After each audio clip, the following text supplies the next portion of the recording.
Shalom, Bapak Ibu, Hmm. semuanya. Pagi hari ini kita akan lanjutkan ya pembelajaran kita dari Roma 8 ayat 12 sampai 17 ya.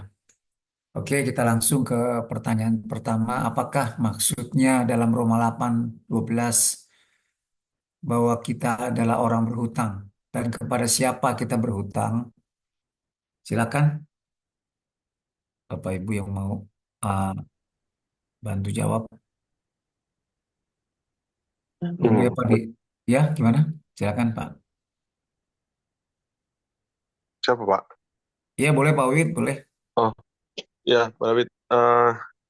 Mungkin kita mau mundur sedikit dari beberapa pelajaran yang lalu yang bilang bahwa Paulus nyebutin bahwa tentang hukum Taurat itu bukan sesuatu yang salah, itu adalah hukum Tuhan yang justru karena hukum Taurat itu membuat Paulus ngerti bahwa dia itu eh, daging itu yang membuat dia celaka gitu pada saat diperhadapkan dengan hukumnya Tuhan itu. Dan dia eh, seperti yang mungkin juga kita ngalamin bahwa kita bisa sampai frustasi karena kita pingin yang baik malah yang jahat kita buat gitu.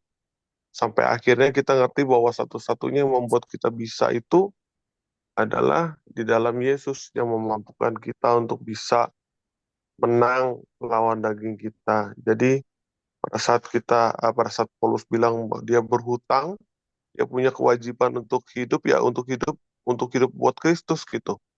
Bahwa itu adalah kewajiban dia, kewajiban kita juga untuk kita bisa apa ya, sungguh-sungguh untuk bisa kalau kita mau menang lawan daging kita ya kita harus hidupnya sama berkewajiban untuk hidup dengan Kristus gitu.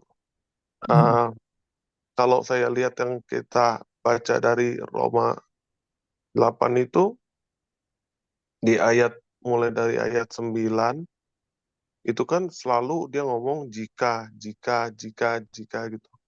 Jadi kelihatan banget bahwa di runut gitu ya bahwa kalau misalnya kamu mau begini kamu harus begini, kamu nggak begini kamu harus begini. Jadi udah jelas bahwa Paulus lagi nekenin bahwa nggak bisa nih kalau kamu mau mau hidup menang lawan daging ya kamu harus begini gitu. Nah, hanya dengan Kristus itu yang membuat dia bisa jelas-jelas menang gitu.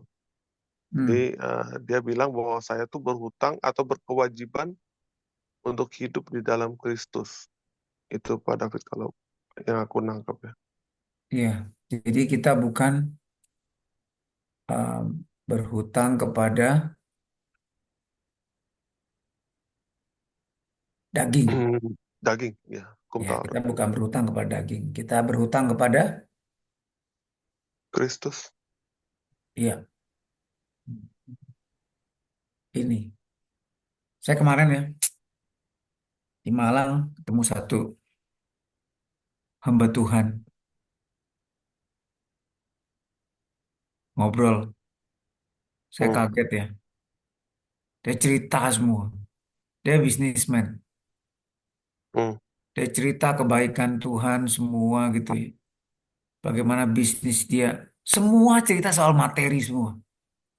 hmm, Gak ada cerita tentang apa namanya ya dia pengalaman dia dengar suara Tuhan tetapi semua dari suara Tuhan itu buat bisnis dia semua hmm, gak ada loh cerita tentang dosa tentang bagaimana tapi dia cerita tentang hubungan dia ya sama Tuhan bagaimana ya Tuhan pimpin dia tuntun dia beli properti segala macam negosiasi harga yang mustahil beli apotik ya cuman bayar 5 juta dapat satu apotik ajaib banget hmm, deh pokoknya bisnisnya itu Tuhan berkati dia bingung saya tuh. Ya. Nah, jadi ya dia juga itu buat dia Tuhan itu luar biasa. Baik, hmm, ya kayak gitu. Jadi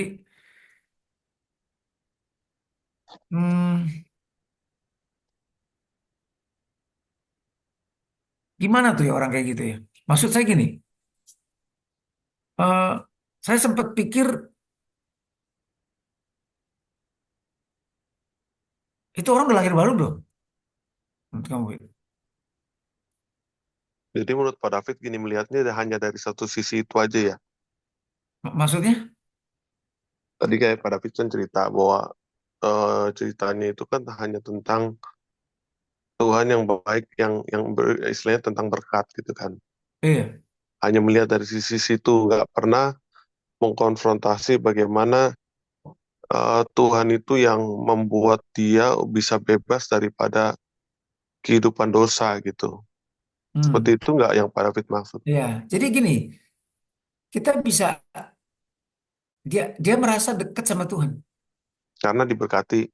berkati dan dia cerita Tuhan tuh ya di dalam pergumulan dia, dalam kesusahan dia, bagaimana Tuhan melepaskan dia ya dari kesusahan hidup, benar-benar tuh. Sampai Hmm, bapaknya aja nggak mau, bapaknya punya kapal, hmm, tapi waktu dia ada masalah keuangan, nggak nggak mau urus, bantu. nggak mau bantu.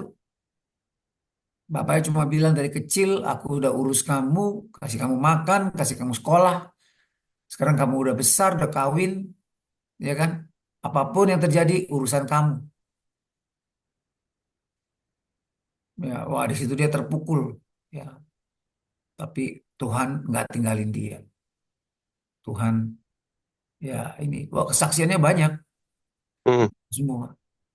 Orang ya banyak yang ya terkagum-kagum juga lah, pastilah, ya kan? Dia khotbah loh. hmm, I know, I know.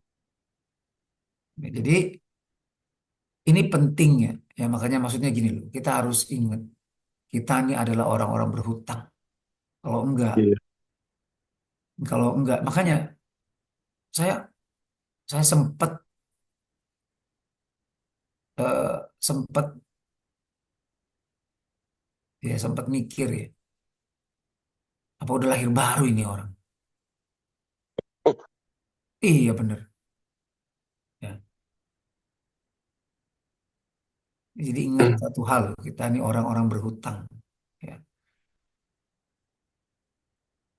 Jadi ya kita orang-orang tebusan, ya kita orang-orang yang berhutang kepada penebus kita. Ini udah jelas lah. Tapi kita betul. perlu ingetin kita ini orang berhutang. Tapi jangan sampai ini kita kayak di perusahaan orang yang berhutang justru yang lebih galak daripada orang yang ngutangin gitu. Ya. Di perusahaan kalau mau nagih utang, wah susah banget. Kata yang berutang tuh galak. Ya. Ya kita mau ribut susah Hmm, juga nanti nggak dibayar repot lah kita mau ya kan. Bagaimana caranya? Ya malah yang kita ya kayak saya waktu dulu nagih utang ya dulu di kontraktor dulu sebelum di Batubara hmm, juga di Batubara juga. Waduh kita mau perkarain juga. Aduh panjang urusannya gitu ya. hmm, Waduh repot dah. Yang berhutang ini kayak ya kayak raja gitu yang berhutang tuh kayak raja malah yang ngasih ngutang itu malah waduh mesti kayak ngemis-ngemis gitu loh ya datang. Apa Ya, mungkin gini Pak David? Mungkin apa kebanyakan kita itu punya konsep seperti gini kayak semalam saya baru baru ngeh ya. Mungkin saya termasuk orang yang punya konsep yang salah ini. Saya dengerin David Paulsen waktu dia bahas tentang Roma ini ya. Jadi dia bilang gini, banyak kita itu punya konsep keselamatan itu vertikal, artinya kita nyebrang nih, ada satu tirai kita nyebrang dari posisi tidak selamat jadi selamat. Setelah udah nyebrang udah gitu. Sedangkan Paulus itu konsepnya dia horizontal, artinya ada proses. Waktu kita terima Tuhan itu adalah permulaan keselamatan. Makanya dia bilang dia mengerjakan itu, dia ngejar terus gitu. Nah, sampai dia bisa punya pengertian bahwa dia itu berhutang karena di dalam perjalanannya itu kan dia kan struggle terus dengan dagingnya dia gitu. Kita pun juga gitu kan. Sedangkan kalau konsep yang pertama tadi waktu kita nyebrang seolah-olah kita ya udah pokoknya kita terima Tuhan, selesai, udah selamat nih. Udah pokoknya kita tinggal tinggal bicara tentang berkat, tentang penyertaan Tuhan dan sebagainya. Kita nggak belajar lagi atau nggak bicara lagi tentang prosesnya. Apakah seperti itu gitu Pak David? Jadi sebenarnya gini, apa sih bedanya manusia lama sama manusia baru? Ciptaan yang lama, ciptaan yang baru bedanya apa? Cara pikir ya mungkin ya.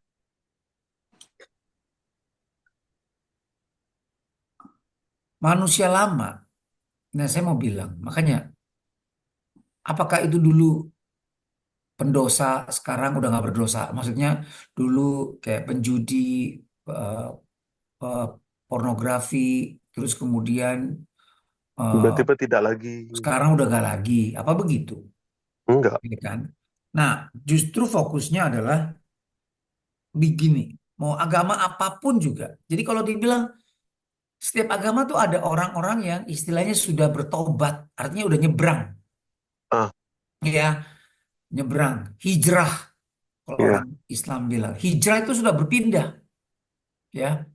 Dulu pakaiannya biasa, tank top. Sekarang, wah Hijab. rapat semua, tutup, ya kan? Yang Hmm, cowok-cowok dulu celana ya panjang, sekarang cingkrang, gantung. hmm, Dulu klimis, sekarang jenggot gitu misalnya kan. Kan gitu tuh. hmm, Jadi itu udah hijrah tuh kelihatan. Ya. Terus kemudian bisnis dulu artis, sekarang udah bukan artis lagi. Jualan jualan bubur, jualan bakso, pokoknya yang halal deh. Pokoknya yang bener-bener udah jauh sama yang duniawi deh. hmm, Ya kan. Ada lagi yang Buddha.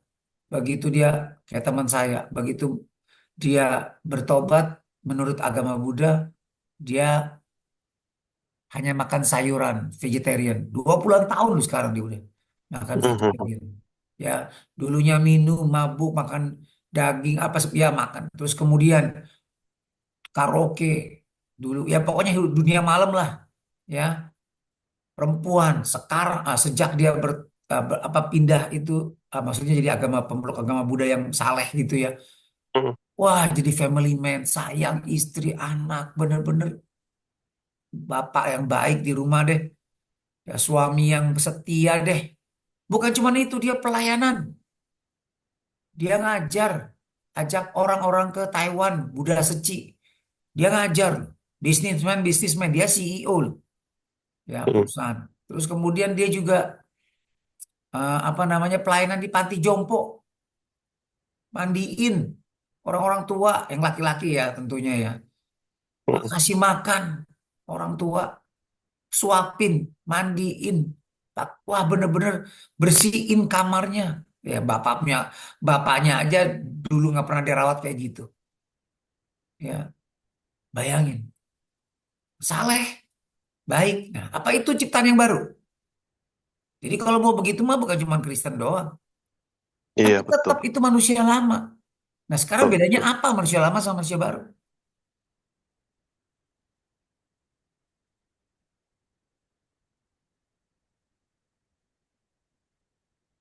Coba. Ya mungkin karena itu kali ya pada fit yang tadi itu ya bahwa manusia baru itu eh, berubah, artinya gini loh. Dia itu ngerti bahwa dia itu udah sekarang udah nggak bisa bertindak ataupun nggak akan berdaya bertindak kalau bukan, istilahnya bukan Tuhan yang dia sadar benar bahwa dia tuh masih, karena proses ya dia tuh tak tahu gitu bahwa dalam dalam dagingnya dia ya masih brengsek gitu loh, dan dia perlu Tuhan di Hmm. situ. Ya, oke, coba deh ya, kasih kesempatan yang lain. Kita coba Hmm, diskusi. Apa sih intinya? Bedanya ciptaan yang lama, ciptaan yang baru. Manusia lama, manusia baru. Apa sih intinya apa nih? Satu kalimat. Ya, Menyadari saya Apa? Ya silakan Pak Didi. kalau yang baru biasanya dia akan menyadari akan dosanya. Hmm. menyadari, dan bukan hanya menyadari akan dosa yang tadi Pak David bilang, ya mungkin seorang agama lain pun juga mungkin setelah dia bertobat menyadari juga Iya. dosanya, tapi dia melakukan itu dengan usahanya sendiri, berbuat saleh gitu kan, tidak berdasarkan bagaimana kita harus hidup di dalam Kristus yang sudah memampukan kita, menebus kita. Itulah satu-satunya jawaban bagaimana kita harus hidup di dalam Dia. Itu jadi bukan kekuatan kita lagi kita menjalani kehidupan manusia baru kita. Bagaimana kita harus hidup menurut kehendak Dia. Hmm. Uh, ya mungkin seperti itulah gambarannya. Hmm. Oke, coba yang lain. Pak Hao tadi mau jawab atau Fungling? Ayo silakan. Kalau dalam kalimat yang pendek, fokus hidupnya berubah.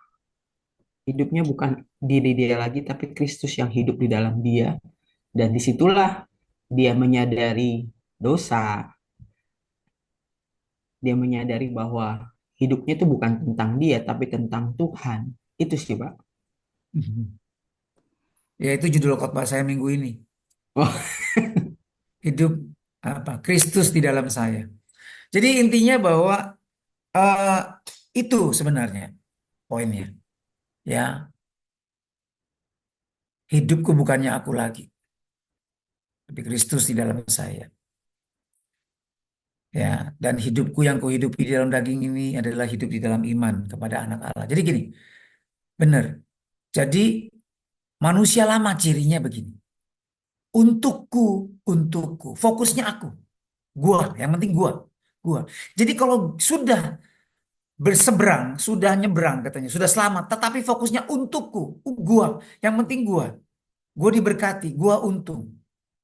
Ya, gua, terus gua. Sama. Agama lain juga sebenarnya fokusnya sama kayak teman saya itu tuh yang saleh itu. Fokusnya apa? Dia. Gua kalau begini, hidupnya begini, gua akan dapat karma yang baik. Gua kerjain begitu, apapun juga nih yang gua lakukan ini untuk karma gua. Cuma dia lihat untungnya jangka panjang. Kalau orang dunia kan untungnya buat dia itu jangka pendek. Yang penting gua kaya, yang penting gua mau makan orang kayak makan apa kayak yang penting gua kaya. Gua. Kalau dia enggak, nanti gua kena karma yang buruk. Nanti keturunan gua kena karma yang buruk. Cuma pikirannya lebih panjang aja. Kalau yang manusia lamanya, maksudnya kalau orang yang sebelum dia bertobat itu kan dia pikirannya cuma semeter. Yang penting istilahnya pandangannya cuma semeter lah ya, apa namanya, pikirannya cuma pendek aja, yang penting gue sekarang seneng, gue nggak peduli orang lain kan. Tetapi setelah dia berubah jadi Buddha Seci, panjang pikirannya panjangan dikit, apa ya itu tadi, gue berbuat baik begini, gue susah-susah begini ya, tapi tetap untuk gue nanti gue akan mendapat karma yang baik. Makanya dia setelah melayani orang tua itu dia cikung 3 kali, ya kan, sujud tiga apa bukan apa bukuk 3 kali, apa tanda terima kasih karena orang tua itu mengizinkan dia Hmm, menumpuk karma buat diri dia. hmm, Untukku lagi, ya kan, aku diberkati seumur hidupku, diberkati, waduh udah, aku terus ya nggak ada bedanya. Ya sama teman orang-orang yang Islam juga, setelah dia hijrah, dia lagi fokusnya dia supaya dia dapat surga pahala. nanti, supaya dia ya kan, itu ya, itu kalau buat saya nggak ada perubahan. Cuma untuk dia kepentingan dia jangka panjang aja, ngerti gak saya, ya kan? Supaya Hmm, karma gua nanti, karma karma gua tuh baik nantinya. Gua akan naik ke atas, gua jadi bisa jadi eh, eh, apa apa ya, syukur-syukur jadi arahat lah, ya jadi dewa lah. Jadi maksudnya jadi seperti Buddha lah. Tujuannya kan mau seperti Buddha itu, ya kan, mengalami apa jauh dari duka, ya gua nih sama. Tapi kalau Kristen nggak gitu. Ya, ciptaan yang baru itu adalah ini 2 Korintus 5. 2 Korintus. Nah, saya ini deh ya, share screen.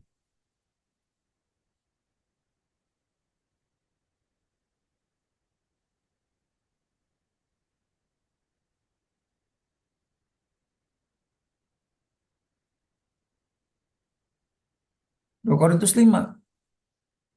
Jadi, siapa yang ada dalam Kristus, ia adalah Dan yang ciptaan yang baru. baru. Yang lama sudah berlalu sesungguhnya. Nah, kita cek, kita ciptaan yang baru apa enggak? Ciptaan yang baru bedanya apa? Ya, ciptaan yang baru, yang lama sudah berlalu. Apa? Nah, kita lihat konteksnya. 2 ayat sebelumnya. Dan Kristus telah mati untuk semua orang. Supaya, tujuannya apa?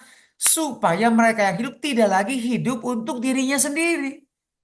Tetapi untuk dia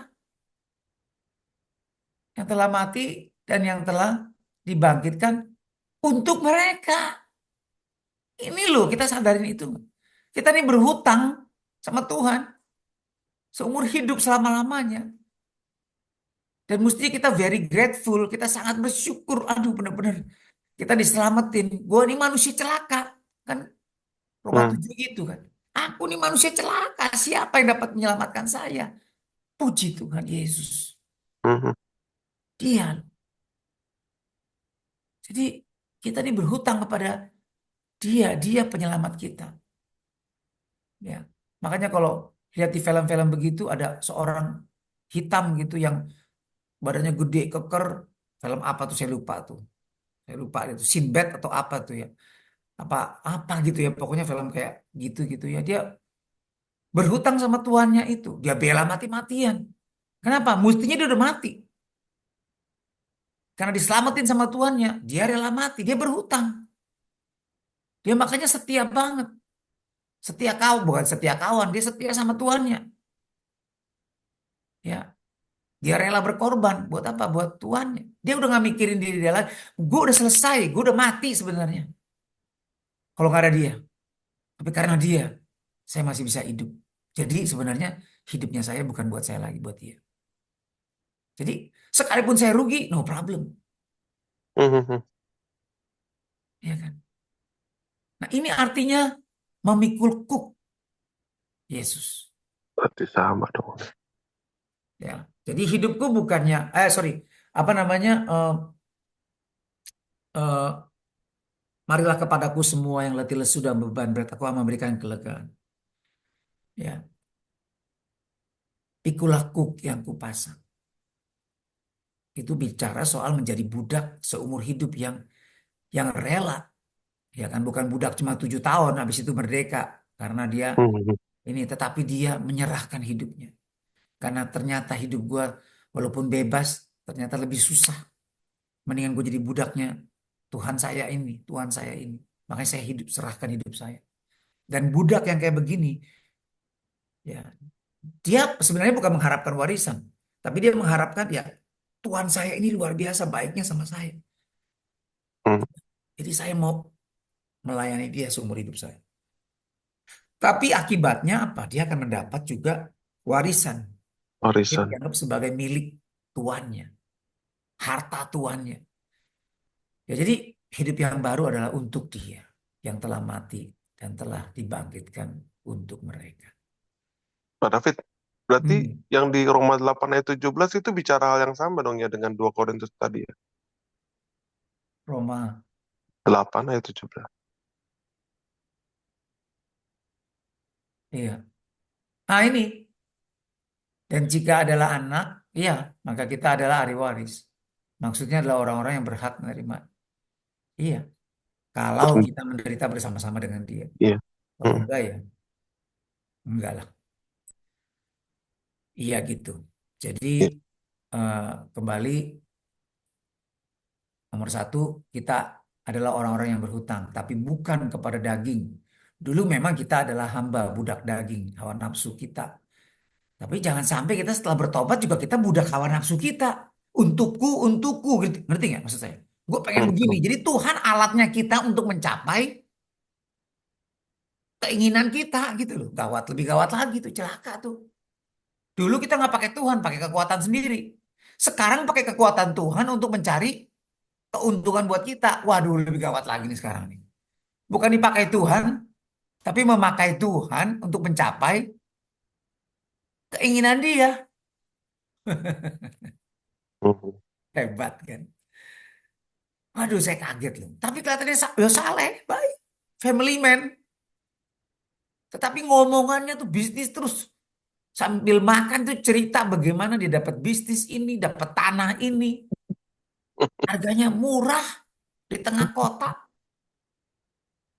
Cuma 2 miliar. Bayarnya nyicil. Orang lain udah bayar DP, batal. Tuhan bilang ini buat gua. Dapat gua. Waduh, luar biasa ini. Saya jadi pikir, ini ya bahaya sekali deh. Ya, dunia itu, ya, iblis itu tipuannya bisa seperti itu. Makanya hati-hati. Makanya terkejut-kejut nanti. Makanya orang-orang yang ngaku Kristen ya terkejut-kejut. Dia pikir dia selamat. Sampai di sono, Tuhan bilang, nyah kamu, aku nggak kenal, aku nggak deket sama lu. Iya. Ya kan, kaget dia, Tuhan, ya kan. Aku kan begini, aku kan begitu, aku kan pelayani kamu, demi kamu, ya kan. Kapan aku lihat kamu telanjang, nggak memberi kamu pakaian? Kapan aku melihat kamu kelaparan, nggak memberi kamu makan? Ya kan? Kita nggak peduli, kita yang penting ya diri kita. Ya ini hati-hati makanya. Namun ya sekarang kita sudah ditebus Kristus dari dosa dan diberdekakan dari dosa. Sehingga sekarang kita menjadi hamba Allah. Sehingga kita wajib menyerahkan tubuh kita. Ini udah konsekuensinya, mestinya menyerahkan tubuh kita menjadi hamba kebenaran yang membawa kita kepada pengudusan. Jadi Matthew Henry katakan bahwa kita sangat berhutang kepada Kristus dan Roh Kudus. Karena kita telah ditebus dari kebinasaan kekal yang begitu mengerikan. Dan bahkan rohnya diam dalam kita, menjadikan kita milik kepunyaannya. Mhm. Itu mestinya seperti itu pandangan kita. Oke ya, saya pikir itu jelas. Eh, Kita sambung ke pertanyaan kedua.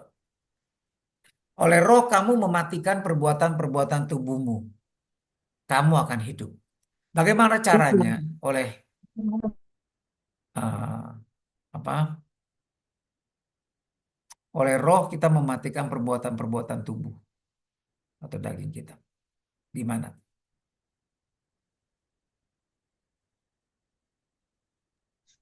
Mengikuti pimpinan roh, Pak David. Mengikuti pimpinan roh ya. Mm-mm.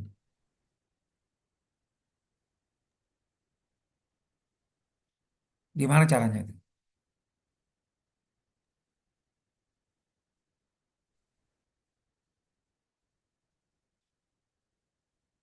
Bagaimana caranya? Pimpin roh. Ya, sangkal diri, pikul salib, ikut Yesus itu, Pak. Iya, iya. Makanya kita harus punya iman yang benar ya. Caranya gini loh. Kita sudah diberikan kasih karunia. Semua orang percaya sungguh-sungguh kepada Kristus sudah diberikan kasih karunia yang lengkap. Udah. Jadi jangan bilang ya karena kasih karunia. Semua juga tahu karena kasih karunia. Tapi sekarang bagaimana caranya nih? Kan ada orang yang, wih di luar biasa ya. Orangnya luar biasa loh hidupnya sama Tuhan tuh. Luar biasa. Dahsyat, ajaib hidupnya. Ya, nyata Tuhan.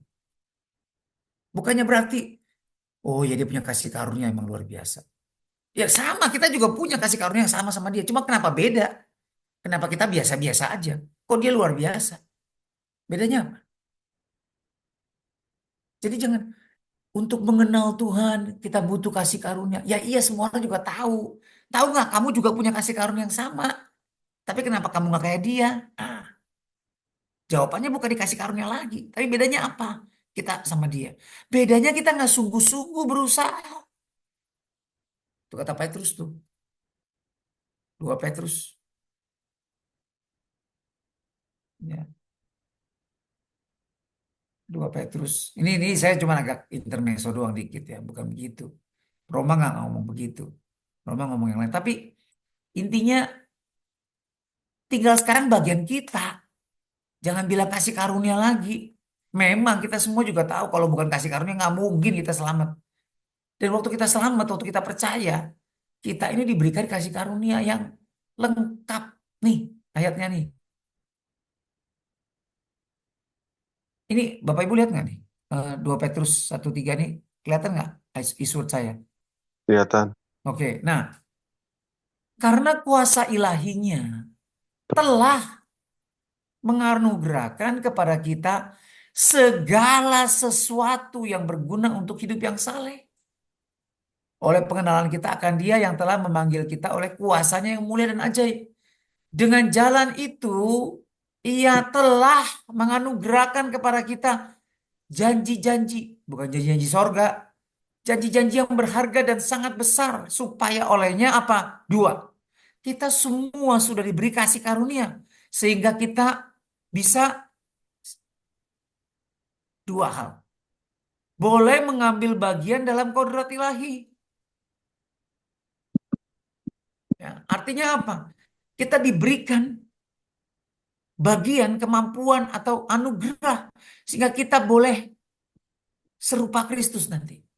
Punya capacity untuk terus nih ya kita memiliki kodrat ilahi, hakikat ilahi dalam kita. Dan yang kedua, kita di kita boleh kita bisa luput dari hawa nafsu duniawi. Ini kita diberikan kemampuan menang atas dosa, punya kemampuan. Bukan pabrik dosanya tutup, pabrik dosanya mah ada terus. Ya, sampai kapan? Sampai mati kita dagingnya. Sampai pulang ke rumah Bapak di sorga masih ada keinginan. Makanya ada pendeta umur 73 pacaran sama anak umur 25. Ya, bayangin, pendeta lu, terkenal lagi. Jadi jangan pikir udah jadi pendeta besar, hebat, udah selesai. Enggak. Ya, udah tua nih, 73. Ya kan? Tetap pacaran. Dan beneran ini ceweknya ini naksir sama dia. Hebat nggak? Bukan karena duitnya loh. Beneran. Pacarannya berapa lama? 5 tahun. Ya. Ceweknya ini bucin sama dia. Umur 20 sampai 25 tahun loh pacaran. Ketahuan sekarang. Bongkar. Ya. Padahal udah punya istri, itu pendeta anak. Jangan-jangan udah punya cucu juga kali itu. Bisa pacaran sama anak cewek yang bisa jadi cucunya. 5 tahun lagi. Ya. Hebat kan? Maksudnya bukan hebat, maksudnya gawat kan. Jadi dia punya, tapi sebenarnya pendeta ini punya kemampuan dan aduh, ini pendeta khotbahnya maksudnya gini, khotbahnya lurus, dia tuh ortodoksi, dia tuh reform, baptis di Amerika. Jadi bukan orang karismatik yang waduh karunia-karunia tapi karakternya nggak. Ini dia aduh karakternya khotbahnya tuh karakter dulu, ya kan? Tapi sekarang lagi heboh nih, jatuh kebongkar. Yang bongkar siapa? Bapak itu cewek. Baru tahu anak itu pacaran sama pendeta umur 73. Lapor ke gerejanya, dipecat itu pendeta. Ya, jadi kita nih punya kasih karunia semua diberikan kasih karunia. Jadi jangan bilang, wah kita bisa mengenal Tuhan itu sangat tergantung sama kasih karunia. Udah basi itu nggak usah ngomong lagi udah. Bukan itu poinnya. Poinnya kita sia-siain kasih karunia Tuhan itu. Kenapa kita nggak kenal Tuhan? Kenapa kita nggak bertumbuh dalam hubungan kita sama Tuhan? Udah puluhan tahun masih gitu-gitu aja jadi orang Kristen. Ya memang nggak main cewek mungkin, ya kan? Tapi gitu-gitu aja. Lama-lama kayak tawar gitu, kayak apa ya? Ya udahlah, gini aja Kristen lah. Nggak ada pertumbuhan yang makin. Kenapa? Karena nggak sungguh-sungguh. Nih, lihat ayat selanjutnya, ayat 5. Justru karena itu kamu harus dengan sungguh-sungguh berusaha. Kita nih kurang ini yang kita kurang. Kasih karunia sih semua udah dapet. Jadi kita kenapa nggak bertumbuh dalam pengenalan akan Tuhan? Kenapa kita nggak bertumbuh dalam kerohanian kita? Ini masalahnya. Males, kedagingan. Ya kan? Itu kita nggak sungguh-sungguh berusaha untuk menambahkan kepada imanmu kebajikan, kepada kebajikan pengetahuan. Semua itu satu paket. Iman yang benar adalah iman yang didasari oleh kebaikan. Ya, bukan egois, bukan untukku. Wah, gue beriman nih. Pokoknya nih gue percaya nih. Ya, tender menang. Gue nggak peduli lawan raksasa-raksasa. Gue pasti menang. Gue yakin berdoa, puasa, confess. Ku menang bersama Yesus Tuhan. Ku menang dalam peperangan tender ini bisnis. Itu bukan iman yang dasarnya kebajikan, itu egois. Itu bukan iman yang benar. Ya. Iman yang kebenar itu dasarnya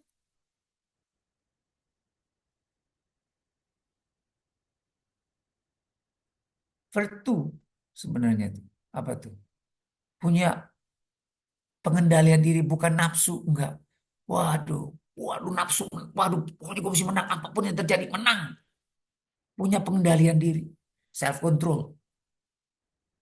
Ya.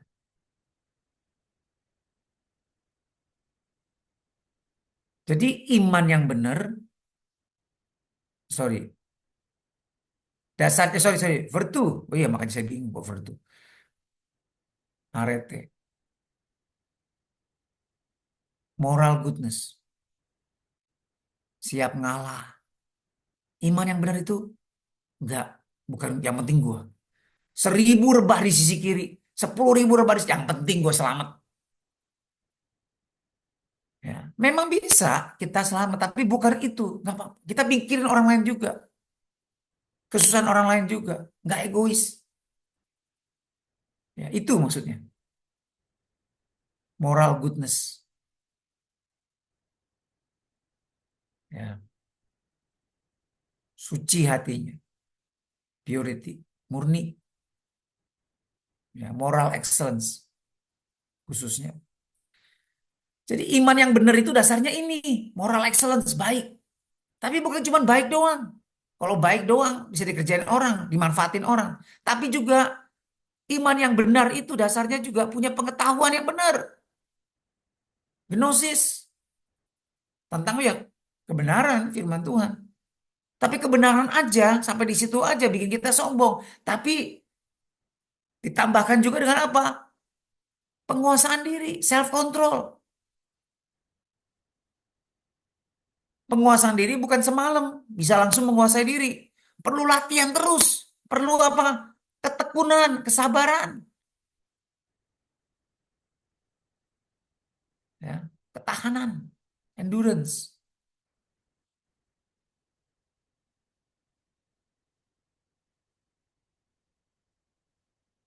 Dan kepada ketahanan, kepada ketahanan itu apa? Kepada ketekunan apa? Kesalehan.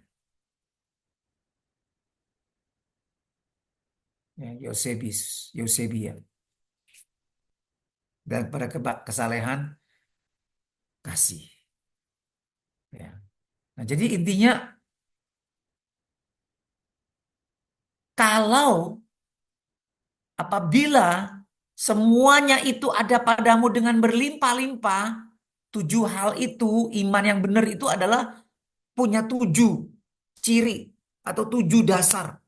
Jadi bukan tingkatan ya, iman ditambah dengan kebaikan, kebaikan, pengetahuan, pengetahuan, penguasaan diri, ketekunan, kesalehan, kasih. Bukan, tapi satu paket itu tuh iman yang benar itu harus satu paket itu. Punya itu semua. Dan kalau itu semua, itu iman yang benar, itu melimpah dalam kita. Maka kita akan jadi semangat dan berhasil dalam pengenalanmu akan Tuhan. Tapi pengenalan di sini bukan gnosis lagi. Bukan pengetahuan di sini nih kalau kita menambahkan kepada iman kita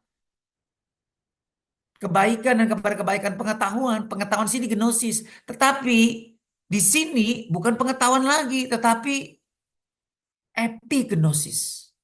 Pengetahuan yang disertai dengan pengalaman yang nyata bersama Tuhan. Ya. Knowledge-nya di sini. Tadi di sini knowledge nih masih kan? 2 Petrus 1 ayat 6 ini knowledge juga.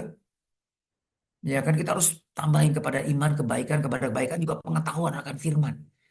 Nah, kalau kita begitu terus, maka kita akan punya pengetahuan yang benar. Apa pengetahuan yang benar di sini? Bukan gnosis lagi, tapi epignosis. Pengetahuan yang disertai dengan pengalaman nyata. Makin mantap lagi dia. Bukan cuma teori, tapi praktek dia ngalami. Nyata. Jadi dia makin semangat. Ya. Tapi barang siapa tidak memiliki semua, jadi bukan cuma satu loh, bukan cuma iman atau kebaikan, tapi semua itu nggak bisa dipisahin. Ingat, iman yang benar tuh nggak bisa dipisahin tuh 7 hal itu. Mesti ada 7 unsur itu, baru imannya benar. Tapi kalau cuman ya mau harta, mau apa segala macam itu bukan iman yang benar karena tujuannya dia egois.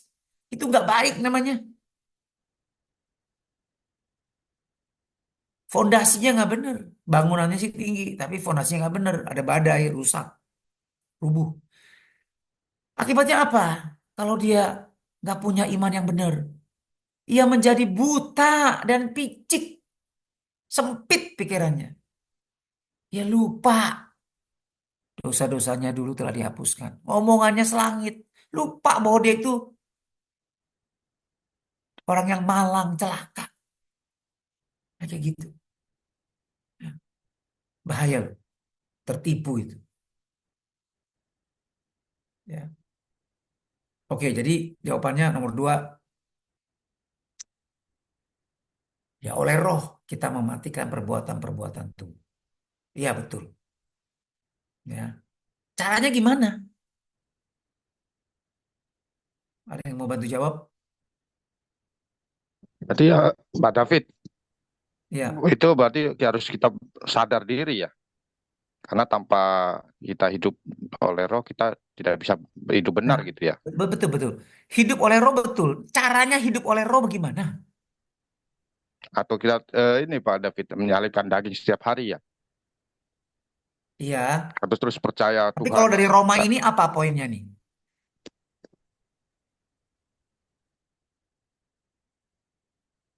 Minggu lalu tuh bahas itu. Itu kembali ke situ. Caranya gimana?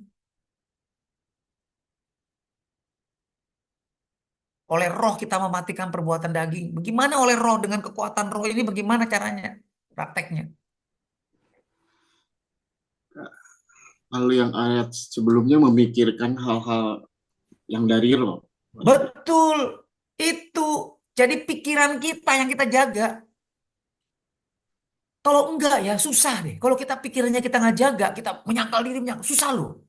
Kalau udah pengen, coba bapak-bapak punya pengalaman kan. Ibu-ibu juga. Kalau udah pengen, ya lihat itu tas misalnya, apalah barang apalah gitu. Udah pengen, kepikiran terus tuh. Pengen, waduh susah banget ngelawan.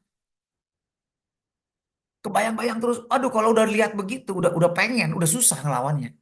Mau doa bahasa roh terus 1 jam juga susah banget rasanya itu. Udah berat. Kenapa? Karena udah pengen. Udah timbul hawa nafsunya. Ya kan? Udah mikirin terus. Jadi puasa itu, misalnya nih lagi puasa kemarin doa puasa. Ngomongannya, nanti kalau buka kita makan daging. Udah nih di mobil kan puasa bersama nih di Mandarin nih. Pergi nih kita pengerja. Pergi. Ya kan ke Sentul. Udah ngomong, oh sate kambing kiloan tuh. Waduh itu luar biasa. Empuk. Ya duh udah. Langsung lapar pengen. Udah pikirannya udah. Saya sambil, lagi puasa nih. Jangan ngomongin pikiran. Jangan ngomongin makanan. Ini masih pagi nih. Ya kan udah pikiran gitu. Udah susah kalau udah mikirin kayak begitu. Udah waduh makin gue jadi lapar nih perut beneran. Ya karena apa? Karena pikirannya udah ke sono. Nah, jadi udah penyangkalan dirinya makin susah, berat. Tapi kalau kita jaga pikiran kita, nah itu caranya kita berjalan dipimpin sama roh. Kita nggak mikirin itu. Perlawanan daging itu nggak kuat gitu. Tapi kalau kita mikirin urusan daging itu, mikirin itu, aduh berat nanti lawan. Menyangkal dirinya itu susah. Dagingnya tuh makin kuat. Itu maksudnya. Kita harus dipimpin roh. Caranya gimana? Jaga pikiran. memikirkan hal-hal yang dari roh. Begitu mulai masuk lihat, udah jangan ngomongin. Udah ngomongin, dibayangin lagi. Wah, udah dia makin susah lawannya. Itu namanya kita melawan dengan ya itu tadi apa bukan dengan roh caranya. Bukan dengan pimpinan roh kita menaklukkan daging. Nah, caranya gimana dengan roh menaklukkan daging? Ya dengan jaga pikiran kita. Hanya memikirkan hal-hal yang rohani dari Roh Kudus. Ya, jadi gitu caranya. Ya, ayo lawan dengan roh. Ya gimana? Ya pikiran, jaga pikiran doa itu aja gampangnya gitu deh. Ya, oleh roh mematikan perbuatan daging. Gimana? Bahasa roh, tengking. Bukan pikiran, jaga pikiran. Dengan melatih pikiran kita. Hanya memikirkan hal-hal yang dari firman, tentang firman. Jangan pikirin yang lain. Ya. Oke ya, jadi itu caranya. Nah sekarang yang ketiga. Siapakah dan seperti apakah orang yang disebut anak-anak Allah itu?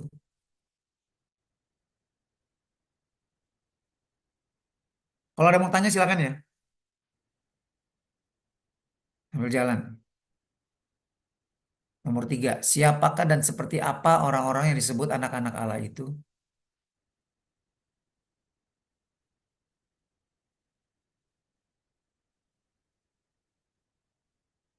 Silakan. Siapa nih? Ya, Pak Yosep atau siapa? ya Pak, saya Pak. Oh ya Pak. Ya silakan Pak. Ya, di ayat 14 berkata, semua orang yang hidup dipimpin oleh Roh Allah adalah anak Allah. Iya. Terus? Terus di ayat 16 berkata, karena Roh Kudus bersama-sama dengan Roh kita bersaksi bahwa kita adalah anak Allah. Jadi jadi kita yang sudah terima Roh Kudus bersaksi dengan Roh kita. Roh kita adalah anak Allah. Hmm. Oke. Terus? Itu Pak. Oke. Itu aja Pak ya. Ya, thank you. Ada lagi yang lain? Ciri anak Allah. Seperti apa sih orang-orang yang disebut anak Allah itu? Oke, Ya, Pak dipimpin. David. Ya, silakan. Ciri anak Allah adalah orang yang percaya, lalu mereka yang mengakui iman mereka di dalam Yesus. Hmm. Hmm. Iya, Oke, gitu. oke. Ada lagi? Saya Pak. Hmm. Kalau di ayat 15 katakan bahwa kamu tidak lagi menerima roh perbudakan yang membuat kamu menjadi takut lagi. Tapi kamu telah menerima roh yang menjadikan kamu anak-anak oleh roh. Jadi dia bisa berseru, ya Bapak, ya Aba, ya Bapak. Dan tidak diperbudak lagi. Dan rasa hidup dalam ketakutan, kekhawatiran. Itu. Saya Iya. pernah dengar kesaksian orang ya, kalau dia belum ada roh Allah dan dia mau menyebut Tuhan dia apa ya Bapak aja nggak bisa, Hmm. seperti disumpal gitu mulutnya begitu. Iya. Saya Iya, pernah alami itu. Maksudnya pernah layani orang yang itu orang lagi kesurupan. Ya, iya, dia nggak bisa tuh ngomong Yesus Tuhan. Dia mau ngomong. Jadi waktu dia lagi off. Jadi gini, on off ya lagi kesurupan. Tetapi ada saatnya dia lagi agak sadar gitu. Nah waktu dia sadar, saya bilang panggil Yesus Tuhan. Nggak bisa tuh kayak dicekek dia. Dia mau ngomong Yesus Tuhan tuh kayak dicekek dia. Nggak bisa. iya. Setelah dilepasin keluar setannya baru dia bisa. Langsung otomatis nggak disuruh dia langsung teriak Hmm. Yesus panggil nama Yesus. Emang benar. Tetapi Iya, iya sekarang apalagi nih ciri-ciri ini penting. Ada satu hal yang belum disebut. Tadi udah iya. disinggung. Kalau kita Iya ada Allah, silakan. Hmm? Allah menyertai kita sampai kekekalan itu. Dan kita adalah ahli waris kerajaan surga. Iya betul. Tapi dari Roma 8 ini yang kita bahas ini 12 sampai 17 apa poin-poinnya yang kita bisa lihat? Pak, saya coba jawab ya. Iya. Ciri-ciri sebagai anak Allah, kalau berdasarkan ayat yang ada, ini ada tiga. Ya. Itu dia menerima roh Allah ya, atau roh kudus tadi teman-teman sudah jawab. Mm-mm. Yang kedua, dia tidak menerima roh perbudakan, itu juga sudah dijawab. Mm-mm. Yang ketiga ini dia adalah, kalau dia sebagai anak Allah, dia ini sebagai ahli waris, orang-orang yang berhak menerima janji Allah. Karena dia anak, dia berhak menerima janji-janji dari Bapa. Itu sih Pak. Iya, tapi kurang dikit. Bener, 3 poin itu, betul. Tetapi justru penekannya gini, ya semua orang juga akan percaya. Dia nanti kalau anak Allah dia akan menerima janji di dalam kekekalan. Tapi bener nggak diterima bakalan. Nah ini jangan sampai kita yakin-yakin, tentunya nggak terima. Dari mana kita tahu kita nanti pasti bakalan terima?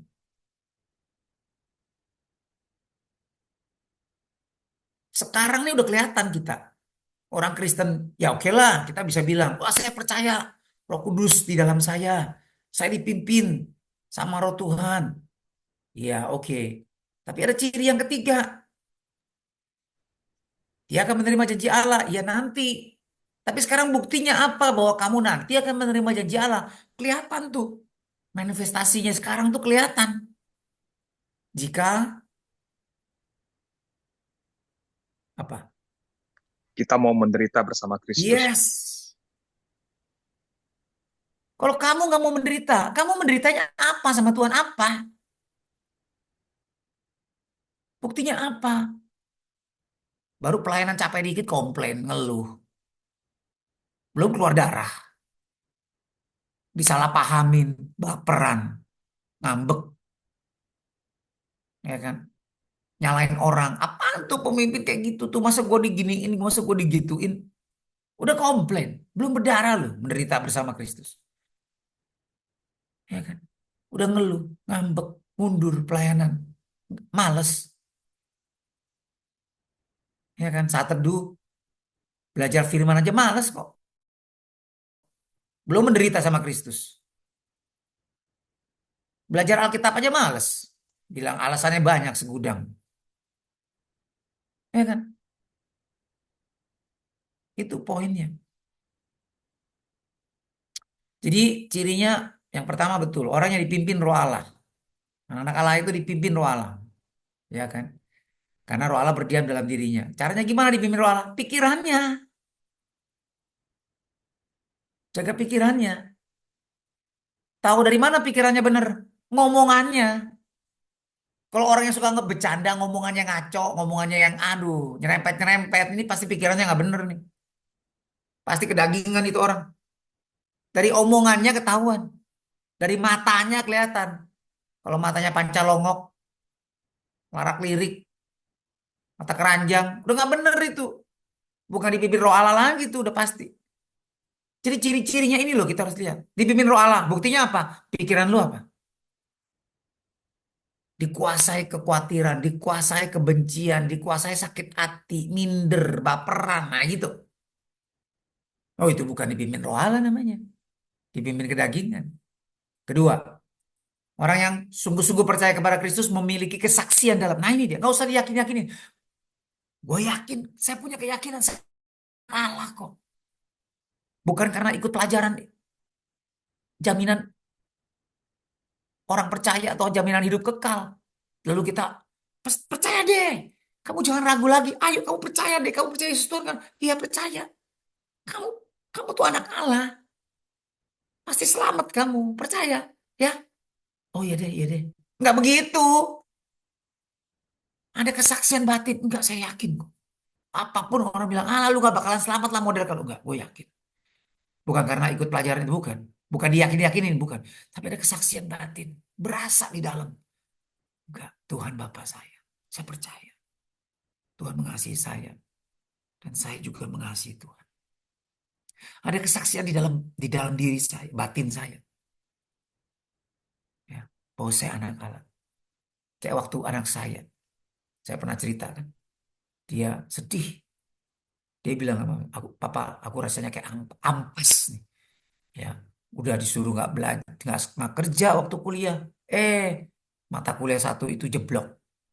Ya kan, dia sedih banget. Dan gara-gara satu mata kuliah itu dia harus bayar puluhan ribu dolar lagi. Ya, satu mata kuliah itu loh. Dia harus ngulang lagi. Semester itu harus bayar 10 ribuan dolar. Ya, dia sedih banget. Dia kecewa, dia minta maaf sama saya. Maafin saya, Pak. Saya ini. Dia sedih. Ini anak yang ini, tapi dia sampai nangis, dia sedih. Nah, waktu di gereja waktu itu lagi doa malam. Ya, memuji Tuhan, lagi menyembah Tuhan. Dia main kahun. Ya, dia cuma berdoa dalam hati, Tuhan, kalau boleh tolong deh aku supaya dapat kerjaan sampingan. Aku mau ganti duitnya Papa. Aku mau kerja. Aku nggak nggak apa ya, nggak apa namanya, ya bikin papaku ini rugi banyak gitu loh. Aku nggak belajar benar sehingga aku nggak lulus satu mata kuliah itu sehingga harus bayar lagi papaku. Sedih. Dia lepas lagi begitu, tiba-tiba dia dengar suara. Suara seperti di hati, tapi di kuping juga dia dengar kencang dari belakang. Panggil. Dave, you are my son. Nangis dia langsung. Ya. Terus kemudian pemimpin pujian tiba-tiba ganti lagu. Juga lagu yang ke situ arahnya. Bahwa kamu gak usah takut. Aku nih bapakmu. Aku yang memikirkan kamu. Aku tuh mengasihi kamu. Nangis dia makin jadi. Nah itu loh, ada berjalan kita sama Tuhan yang membuat kita yakin Tuhan itu bersama saya, Tuhan itu Bapa saya, dia itu, saya ini anak-anaknya dia. Ada kesaksian itu. Ya, bukan kata orang, tapi ada di dalam kita tuh ada kesaksian. Nah, yang ketiga, kita menderita bersama Kristus. Ya kan, ayatnya itu tadi, Roma 8 ayat 17. Ini yang ketiga. Dan jika kita benar kita anak Tuhan, maka kita ahli waris. Jangan stop sampai situ. Karena ada acara di GBI, dia bilang begitu. Dia ngajarin, wah kita ahli warisnya. Kita anak Allah. Udah, ntar dulu. Sambungin ayatnya ke bawah. Maksudnya orang-orang yang berhak menerima janji Allah. Yang akan menerima bersama-sama Kristus. Yaitu, nah ini. Jika kita menderita bersama dengan dia. Kita menderita apa sekarang sama Tuhan? Untuk Tuhan.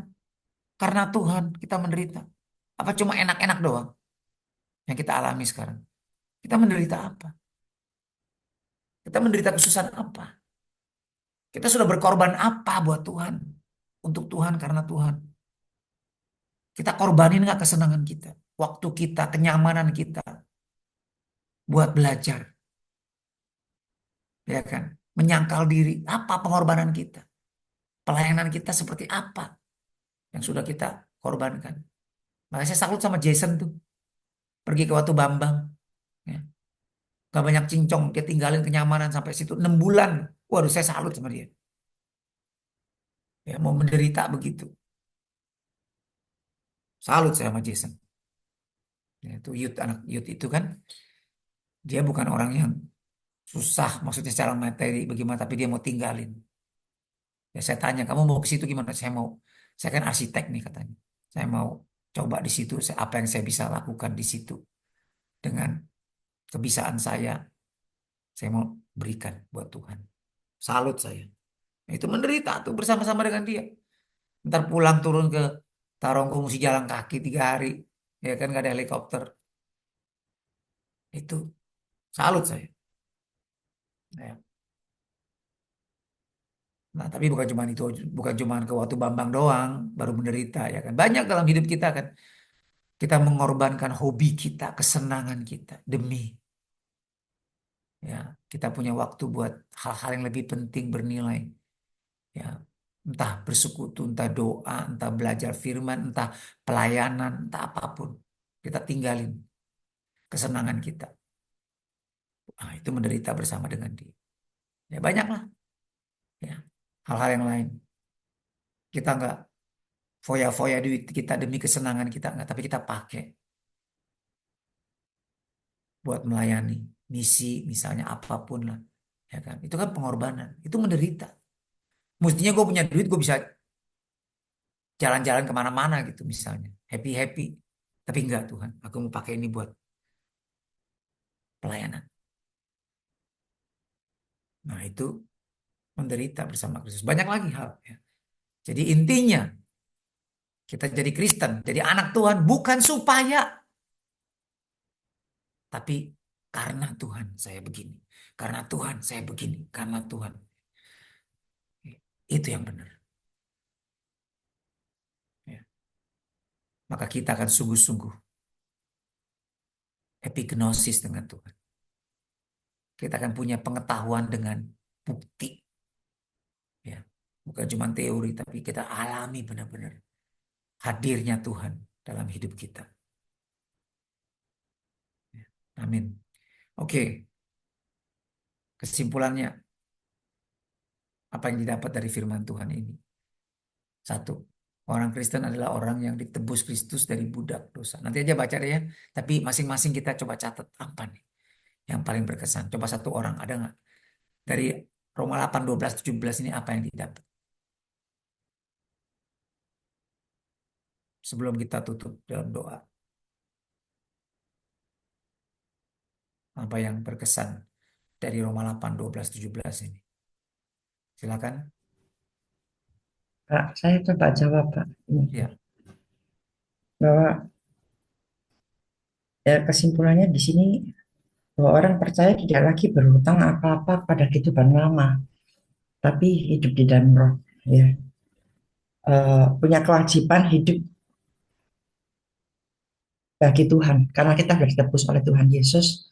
Jadi kita punya kewajiban sampai akhir hidup kita adalah hidup untuk Tuhan.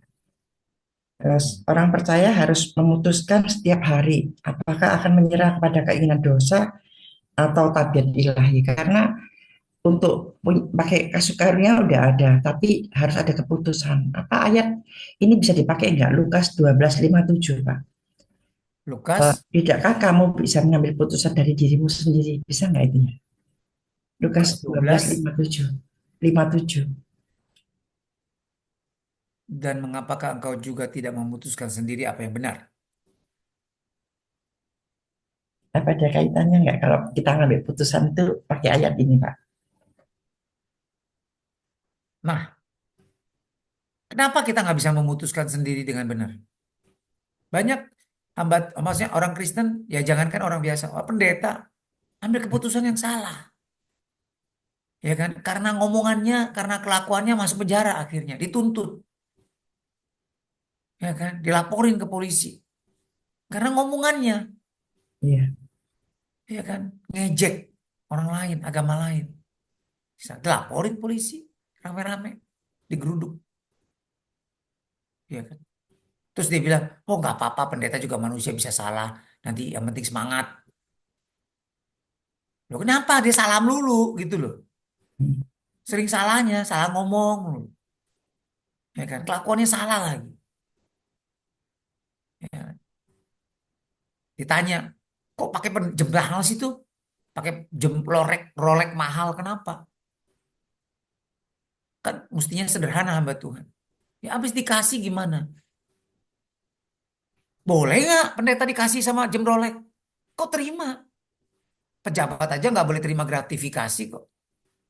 Pendeta boleh terima. Ya kan bukan dia yang mau. Habis dia pelayanin, doain anaknya sembuh, dikasih mobil, dikasih jam Rolex. Masa nggak boleh terima? Nggak boleh. Itu etika orang hamba Tuhan.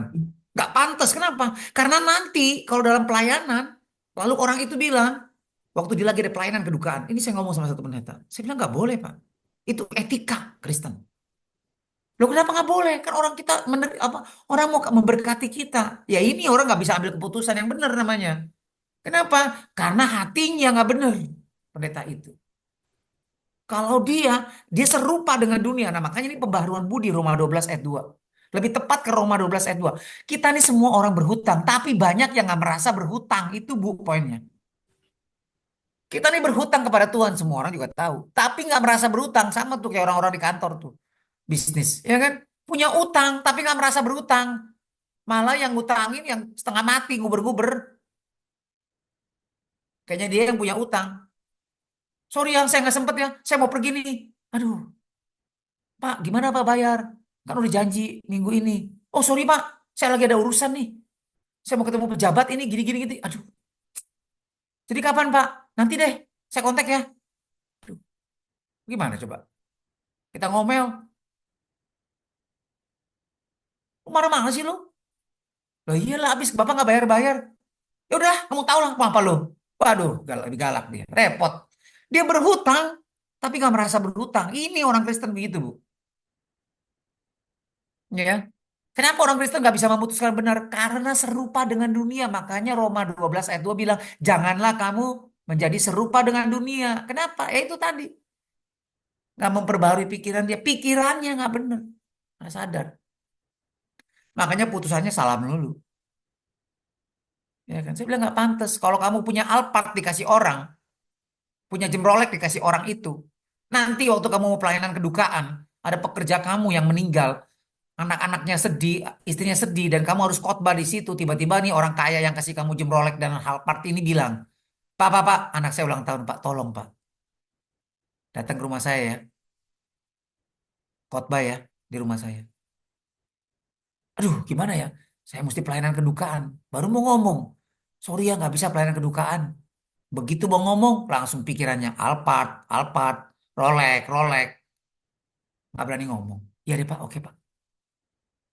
Minta tolong orang lain yang gantiin. Bayangin, istri anak-anak tuh yang suaminya pengerja tadi yang meninggal. Sedih. Aduh, kok gembalanya nggak datang. Yang datang pengerja. Sedih dia. Nah ini akibat dikasih Rolex tadi. Nah ini karena pendeta tapi nggak bisa memutuskan apa yang benar. Karena apa? Karena hatinya nggak benar. Kenapa? Serupa dengan dunia. Itu Bu. Ya, jadi memang seharusnya kita bisa memutuskan yang benar, tetapi karena pikiran kita, hati kita nggak terus diperbaharui ya kita akibatnya salah terus ambil keputusannya. Ya, oke. Nanti saya pikir karena waktunya sudah habis ya, kita akan belajar lagi baca. Nanti saya akan kasih PPT-nya, coba direnungkan lagi ya supaya kita ingat benar-benar ya kita nih orang berhutang dan kita harus merasa kita nih berhutang. Dan Iya. hutangnya ini gede banget, nggak bisa kita balas. Seluruh pengabdian kita pun nggak bisa membalas semua kebaikan Tuhan. Ya, itu yang harus kita penting. Pikirin terus, merasa berhutang. Dan jaga pikiran kita. Karena kita orang berhutang, makanya pikiran kita harus hanya kepada Tuhan dan firman-Nya. Oke ya, kita berdoa. Bapa di sorga, terima kasih Tuhan buat firman-Mu. Terima kasih Tuhan. Ya, Tuhan. Kau ingatkan kami berhutang kepada. Biar kami Ya, terus renungkan ini Tuhan. Betapa besar hutang kami Tuhan. betul. Seperti yang lagu sungguh indah itu katakan. Bahkan seluruh pengabdian kami pun tidak dapat membalas apa yang sudah Engkau lakukan bagi kami. Ya, Tuhan. Tuhan, biar kami sungguh-sungguh Tuhan menjaga pikiran kami. Jaga mata kami. Ya, Tuhan. Jaga mulut kami Tuhan. Terima kasih Bapa di sorga buat kebaikan-Mu, kemurahan-Mu, kesabaran-Mu terhadap kami Tuhan. Dan biar Tuhan kami boleh sadar Tuhan. Apa yang kami lakukan. Apakah ini untuk kami atau untuk Engkau. Ingatkan kami Tuhan. Unsur-unsur di dalam iman yang benar itu biar semuanya itu melimpah dalam hidup kami. Ya, Tuhan. Iman yang didasari oleh kebaikan hati, pengetahuan yang benar, penguasaan diri, ketekunan, kesalehan, dan kasih. Tuhan biar itu semua melimpah dalam hidup kami. Supaya kami nggak lupa Tuhan bahwa kami sebenarnya orang-orang yang berhutang. Kami adalah orang-orang yang berdosa Tuhan. Yang celaka. Tapi Engkau pulihkan kami. Tuhan terima kasih Tuhan. Pagi hari ini biar sepanjang hari ini Tuhan. Sampai malam hari ini kami ingatkan diri kami terus. Ya, Tuhan. Kan hal-hal ini. Sehingga kami boleh menjadi anak-anak-Mu yang layak Tuhan. menerima janji-janji-Mu. Dan kami siap Tuhan menderita bersama dengan Engkau. Terima kasih Bapa di sorga. Kami tahu Tuhan, kalau kami menderita bersama dengan Engkau, kami tidak perlu takut. Yang perlu kami takutkan adalah kalau kami menderita sendirian. Menderita karena daging kami. Menderita karena dosa-dosa pelanggaran kami. Karena kebodohan kami. Karena hawa nafsu kami. Maka itu celaka. Tapi kalau kami menderita bersama dengan Engkau Tuhan, itu tidak bahaya. Bahkan kami akan menerima kemuliaan bersama dengan Engkau. Terima kasih Tuhan. Mari kita angkat kedua tangan kita. Tuhan, kami angkat tangan kami. Tanda kami mau serahkan hidup kami ke dalam tangan-Mu. Ya, Tuhan. Karena Engkaulah Tuhan kami. Engkau Bapa kami. Menserahkan hidup kami kepadamu. Tuhan, kalau kami serahkan hidup kami kepadamu, kami akan menerima kembali. Tuhan, terima kasih Tuhan buat kesabaran-Mu terhadap kami, kemurahan hati-Mu terhadap kami. Biar itu Tuhan boleh kami ingat terus Tuhan. Sehingga kami boleh menjadi hamba-hamba-Mu yang setia. Hamba-hamba-Mu yang melakukan segala hal yang Engkau kehendaki. Dengan segenap hati, dengan penuh sukacita. Tuhan, urapi setiap kami. Pimpin kami. Supaya sepanjang hari ini apapun yang kami lakukan kami boleh bertindak hati-hati sesuai dengan firman. Supaya kami boleh mengambil keputusan-keputusan yang benar Tuhan. Ya, Tuhan. Karena pikiran kami tidak serupa dengan dunia. Tapi kami mau Tuhan terus menjaga pikiran kami. Kami mau bersekutu dengan Engkau terus Tuhan. Biar semua Tuhan, langkah-langkah kami Tuhan, Engkau tuntun.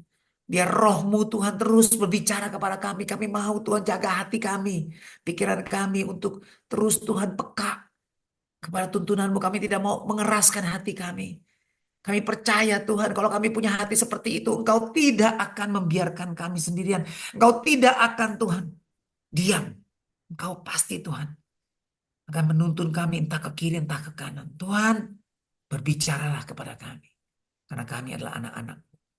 Terima kasih Bapa di sorga, kami terima berkat-Mu, kami terima urapan-Mu, kami terima kuasa-Mu, kami terima kasih-Mu sepanjang hari ini. Terima kasih Bapa.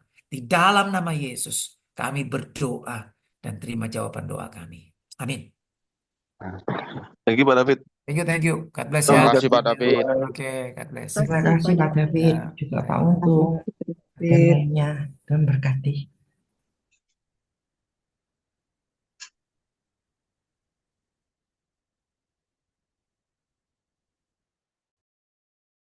Terima kasih Pak David.